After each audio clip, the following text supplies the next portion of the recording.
Good. Congratulations on the victory. I guess, what can you take away from, a blistering performance like that? We've seen these before, and even if it's quick, fighters always pull something out of it. So I guess what do you pull from that win? Man, just being more patient on my feet, I think it was. I know last fight I was kind of patient, but I knew I kind of had to get to him quick. This fight, we knew Gerald didn't really press forward too hard, so I kind of had more time on my feet to kind of focus in, zone in. When I kind of pressed forward, he didn't back up, so I was like, all right, I'm just gonna let something go, and it landed. Well, you said in your post fight, you just said, and I'm more comfortable in your striking. So I guess was that a conscious decision, like preparing for Gerald, or is that just like, at this point in my career, like I really finally have to get comfortable? Yeah, at this stage of my career, where I am, I know I have to evolve. The sport's ever evolving, so that's something that I've always been working on. I started out actually kickboxing. I have 2 kickboxing fights, and jiu-jitsu just happened to be the route to go in MMA. But yeah, I always have it as backup. A lot of people haven't seen it, but now it's showing, so it feels great. So how much of this camp was striking, or was it, normal? A lot of it was just striking. Like I'd say it was like 90% striking, and then about 10% like anti-wrestling. That was about it. Sure. And I'm not knocking Gerald, but is it because Gerald's not known for his striking ability in there that you could kind of really focus on that, knowing that both of you guys have such high level jiu-jitsu? It's not like you have to kind of game plan for that aspect of it. Yeah, again, like you said, nothing against Gerald. He's an amazing fighter, very good. He's got a lot of fights. He's very experienced. Those guys are very dangerous when you're in there fighting against them. But his striking game really never evolved. If you look at it, it's kind of always been the same. So I knew I could take advantage of that. Yeah. Did you get a chance to talk to Gerald after? I know he's kind of going through some stuff with the loss of his coach, Duke Rufus, and everything. No, I did not. I rest in peace to Duke Rufus. He's a great guy. I know he started there, and I know he was down at Killcliff, and now he's at Valley Flag. I think that's who he is, somewhere like that. Yeah. No, I spoke to him a little bit afterwards. I just said I respect you. I'm very grateful that he took the fight. I respect all these guys that step in the cage. It takes a lot for us to go through a 10-week or 12-week camp and step in the cage in front of all these people and win or lose or get a draw or whatever. But yeah, I respect all my opponents. But when we're in there, respect's out the window. Any word from your wife yet? She's in the stands, freaking out. So I mean, she could be having a baby right now. I'm not really sure. I was gonna say, like, I don't have experience with it, but I would imagine excitement like that might It might set something off. She's right there. She's at 36 weeks, so she's right there. But I mean, hey, I have an hour and a half ride home to Philly, so I could be home in time for the pay-per-view. So maybe either that or we're going to the hospital. So I'm not sure. Well, respect to her for coming out last one. Big win, knockout or submission win in MSG. Kind of your career is only going to go up from here. I guess what's next for you? Man, for me, the sky's the limit. I feel this is something that I've been working towards my whole life. I really have, and it's just showing.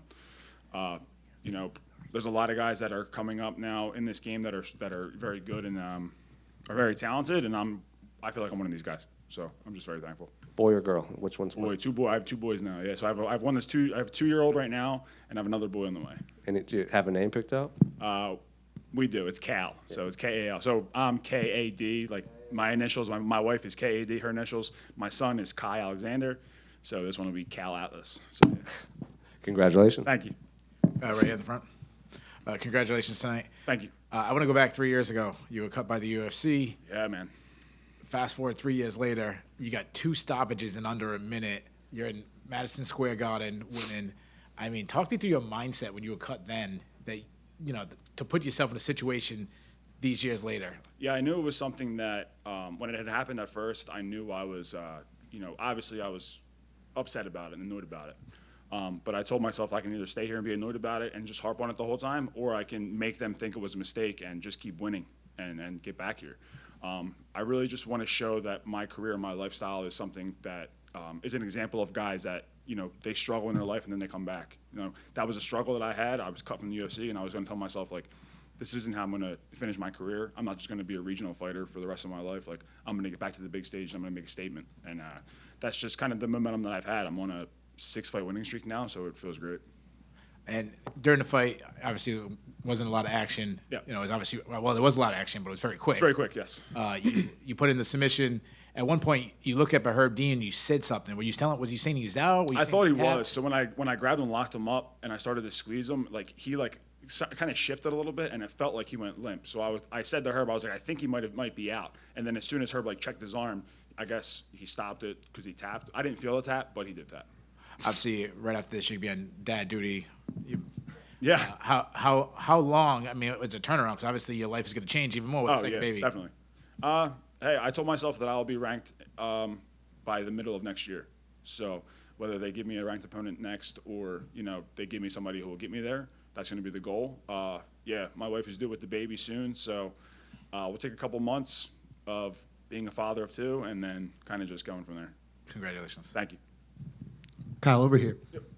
So you get the knockdown, and then there's, I don't know, maybe there was a beat or something like that, but it almost looks like I could decide where I want to go with this submission, and then you dial up the Darce Knight. So, I mean, was there any sort of like thinking there, or was it really all instinct? It was kind of, it was instinct. Like, I won't say that I was in there like solely focused in. I knew when I hit him, he went to the ground, and it was kind of just second nature to just jump on top of him and look for a submission. That's kind of what I do in these fights. I hurt these guys, and then I just kind of jump to a submission because I know that they're vulnerable in those positions. A majority of the time it works out. But I knew with this game plan that we had, if I did hit him, we were going to circle to his head. That way we couldn't engage in his jiu-jitsu. But the way he fell and then just kind of rolled back in the position I was in, I just dropped down and went for the Darce. And obviously, you did all of your work to kind of get back here in CFFC and regional promotion. We just had Fatima Klein in here as well, and she was kind of talking about that, the brotherhood, the sisterhood, the family kind of extended family of everybody coming out from CFFC. Do you feel that as well? Yeah, it's great, dude. Philly's coming up there now. We got, we had Pat win the fight. He was a CFFC guy. Fatima won. I won. Sean's fighting later tonight. So it's great to see these guys and girls, coming up, getting the recognition that they deserve. We're not we're a fight city, but we don't have a ton of guys that are, up here in the UFC. So it's just great to see these guys, climbing the ranks. There was a Pennsylvania feel to this card, Yes. probably even more than New York or New Jersey, strangely enough. I mean, when are we going to get back to Pennsylvania? Are you going to start pushing for that? You guys got to start kind of getting louder, right? I hope so. I mean, I would say with the state of the UFC right now and everything like that, Sean wins tonight. I feel like they'll definitely put a card in Philadelphia at the Xfinity Mobile Arena now, not the Wells Fargo. Yeah, Xfinity Mobile. But yeah, I mean, hey, we have enough people, both regionally and in the UFC, to stack a card up. So I mean, it only seems right. Will there be a marketing campaign to get you on that card?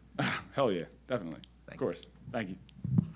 Kyle, quick one right over here. What's changed in order to get you on this new stride that it seems like you're on in your career? Man, just the confidence in my ability, really. I'm undefeated regionally, so I just had to put that in the back of my mind, stepping up here. A lot of guys see these bright lights, and they go in here, and they're like, they let the lights get to them. I feel like that's something that I did in the first stint in my UFC run. But yeah, fights like these, venues like these and organizations like this, there is no difference between, here and regionally. The only thing that's different is how they run their businesses. Obviously, the money is money and whatnot. The regional scenes don't pay enough, but the way that the UFC runs their shows is perfect and great. But again, you're stepping into a cage to fight somebody, and you do that regionally. There's no different to not be able to do it here. Thank you. Thank you.